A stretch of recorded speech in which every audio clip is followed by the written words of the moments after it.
Kameme FM. And on that Kameme FM, Honorable Speaker, I had some former MCA who was a cleaner in my county. Yeah, he used to be a sweeper and was elected, fortunately, as an MCA, pretending to be a finance expert and saying all manner of fake things on Kameme FM. But since we know the Kameme FM, the owners are part of the propaganda machinery against the finance bill, we allow them.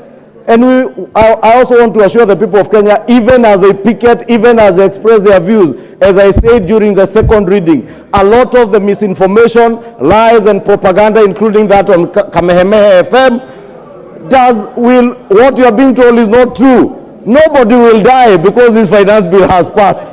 Nobody will get hurt because this finance bill has been passed by this house. And I want to ask the Honorable Robert Bui also, this afternoon, be ready to vote for those progressive clauses in that bill that you think will be beneficial to the people of Kathiani. Those that you think are not beneficial, I want to ask you to bring amendments and not to play to the gallery. Honorable Speaker, let me end it there because we have very important business ahead of us, and I don't think this was a matter for debate. I just want to respond to my good friend, the Honorable Pio, and to assure him that he is secure, he is safe.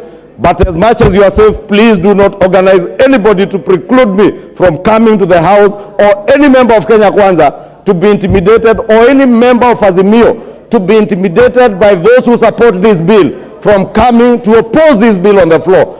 Babu Owino should have the freedom to come and oppose this bill on the floor.